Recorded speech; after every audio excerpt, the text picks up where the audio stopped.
मित्रों नमस्कार। मैं महेंद्र कुमार सहगल यूट्यूब चैनल में आपका स्वागत करता हूं और आशा करता हूं कि आप सभी लोग बहुत अच्छे होंगे। तो मित्रों आज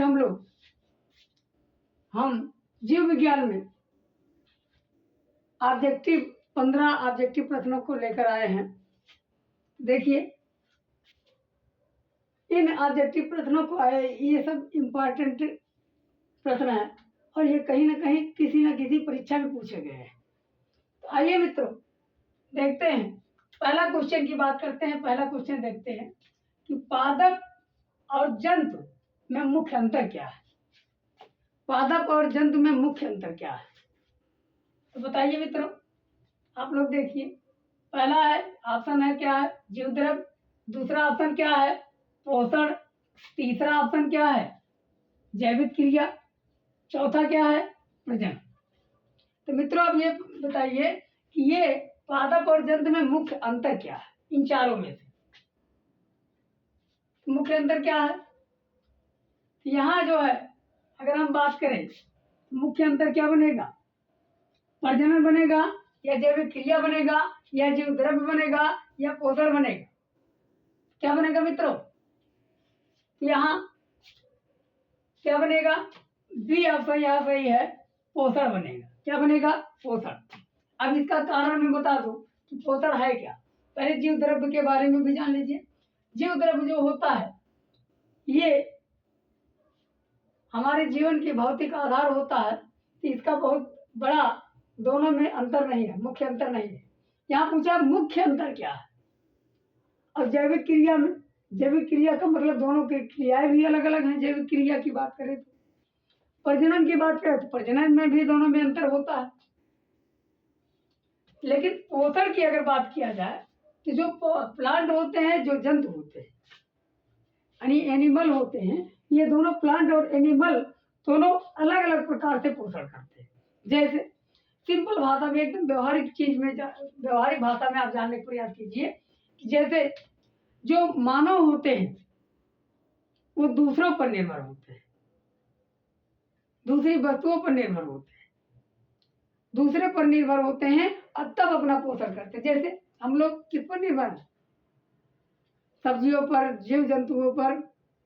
जीव जंतु इसलिए मैं कह रहा हूँ क्योंकि लोग मीट वगैरह भी खाते हैं, तो दूसरे पर निर्भर है कि नहीं, यानी स्वयं अपना भोजन नहीं बनाते। जबकि पादप जो होता है वो स्वयं अपना सूर्य के प्रकाश की उपस्थिति में अपना भोजन, अपना पोषण ले लेता है, क्योंकि वातावरण से कार्बन डाइऑक्साइड लेता है और मृदा से क्या लिया, वाटर, जल, दोनों क्रिया किया, फोटोसिंथेसिस की क्रिया हुई, प्रकाश संश्लेषण की, सनलाइट की उपस्थिति में प्रकाश संश्लेषण की क्रिया होती है, जिसके कारण वो पादप अपना भोजन बना लेते हैं।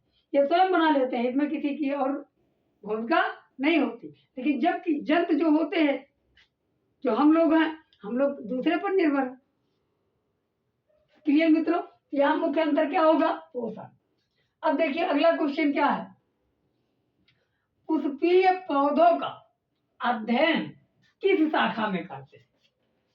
पुष्पीय पौधों का अध्ययन मित्रों किस शाखा में करते हैं। देखिए पहला ऑप्शन क्या है, क्रिप्टोगैम्स। दूसरा क्या है, ब्रायोफाइट्स। तीसरा क्या है मित्रों, टेरिडोफाइट्स। चौथा क्या है, फेनरोगैम्स। क्वेश्चन क्या पूछा है, फिर से ध्यान दीजिए। पुष्पीय पौधों का अध्ययन किस शाखा में करते हैं, किस शाखा में। पुष्पीय पौधों की बात कर रहा है और पुष्पीय पौधों की बात करेगा तो क्रिप्टोगम्स में तो आएंगे नहीं, ब्रायोफाइट्स में भी नहीं आएंगे, ये दोनों से एकदम गलत हो गए। टेरिडोफाइट, तो टेरिडोफाइट इसमें भी नहीं आएंगे। बचा क्या, एक और बचा, फैनरो का मतलब ये होता है फूल। फैनरो का मतलब क्या होता है, फूल, फ्लावर जिसको कहा जाता है। ये नाम से ही पता लग जाएगा कि ये क्या हो जाएगा, फैनरो है। फ्लावर का अध्ययन किसमें किया जाता है, फैनरो में। फ्लावरिंग प्लांट का अध्ययन किसमें किया जाता है, फैनरो में। आइए मित्रों, एक्सोबायोलॉजी, एक्सोबायोलॉजी क्या है, एक्सोबायोलॉजी क्या है मित्रों, अब इसको आप बताइए। पहला ऑप्शन क्या है, वायु में जीवन। स्थल में जीवन, शारीरिकी या अन्य ग्रह पर जीवन।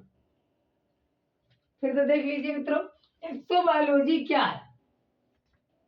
एक्सो का मतलब वही से पता चल रहा है, एक्सो माने बाहरी, बायोलॉजी माने जहां पर जीव निवास करते हैं, यानी जीवों से हट करके जितने आप जानते हैं हमारा वातावरण का एक जो है मंडल है, उस मंडल में हम लोग क्या करते हैं, निवास करते हैं।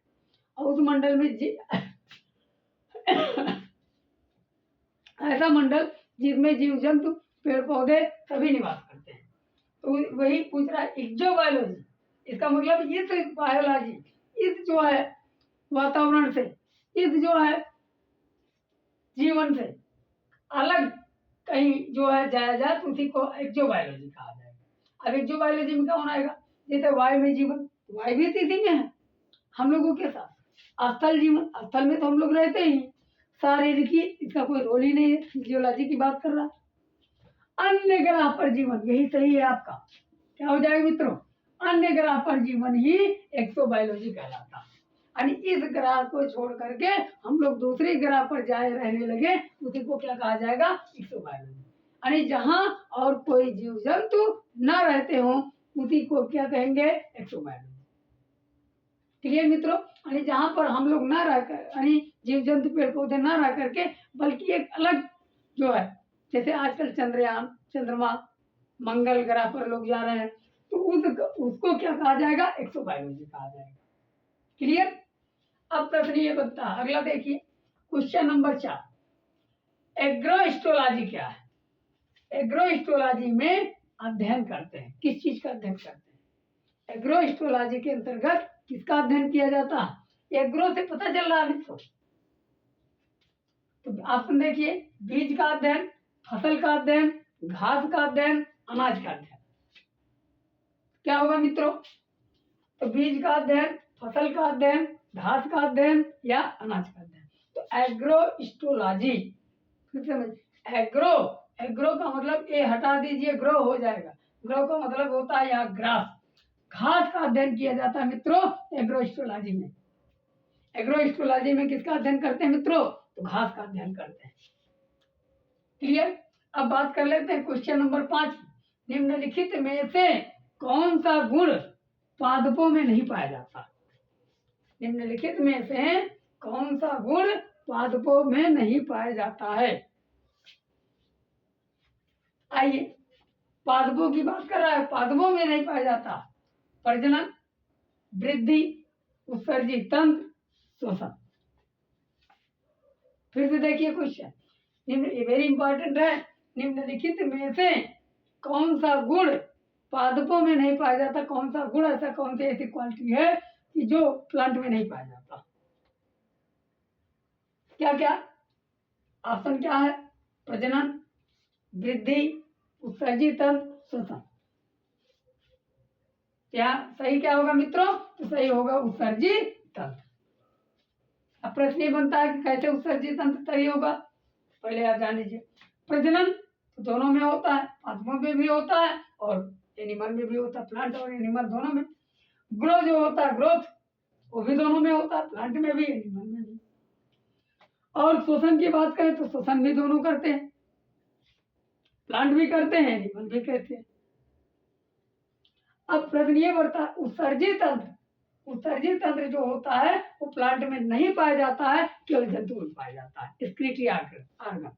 अब स्क्रीटरी आर्गन हम लोगों में अगर देखा जाए उत्सर्जी तंत्र तो कौन है, किडनी। किडनी मुख्य है जो उत्सर्जन करता है। हम लोग किसका उत्सर्जन करते हैं, यूरिन का।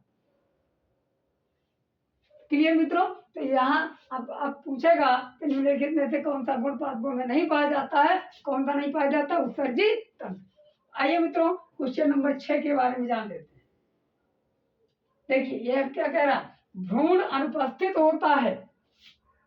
भ्रूण क्या होता है, अनुपस्थित होता है। किसमें अनुपस्थित होता है, किसमें एब्सेंट होता है, भ्रूण एब्सेंट होता है किसमें, ब्रायोफाइट्स में, टेरिडोफाइट्स में, अनावृत बीजी में, एंजियोस्पर्म में या एल्गी में।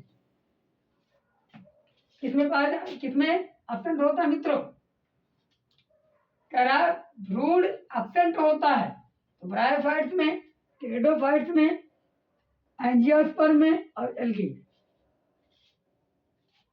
ये भी इंपॉर्टेंट है,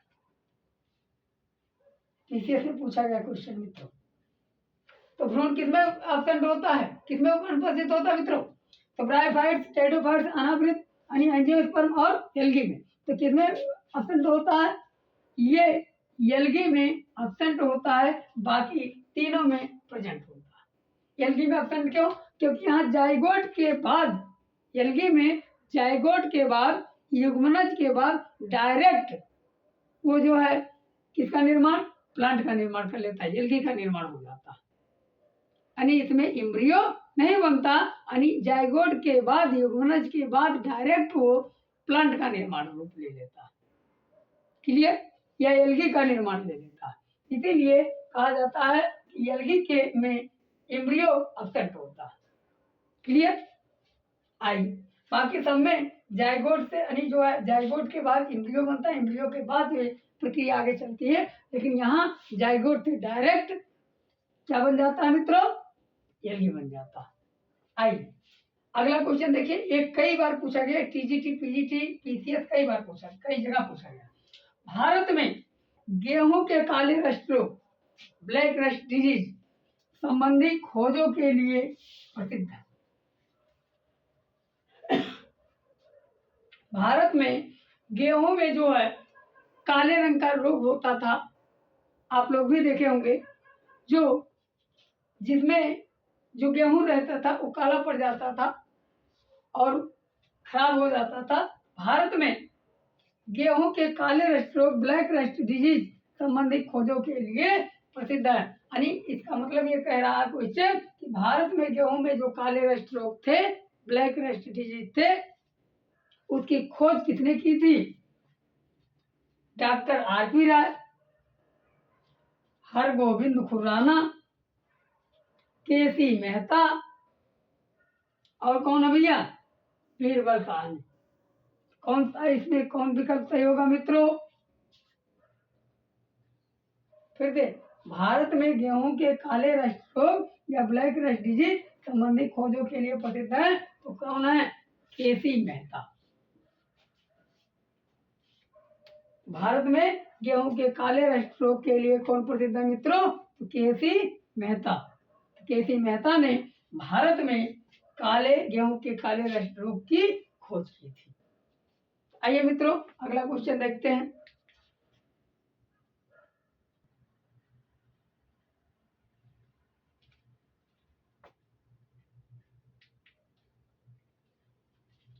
आइए मित्रों 8वां क्वेश्चन के बारे में देखेंगे। 8वां क्वेश्चन क्या है? देखिए, अधोलिखित में से कौन सा प्रोकैरियोटिक है? अधोलिखित में से कौन सा प्रोकैरियोटिक है? देखिए, प्रोकैरियोटिक कौन कौन कौन है? Protista, agaricus, neurospora, escherichia coli. आप लोग बताइए मित्रों कौन है?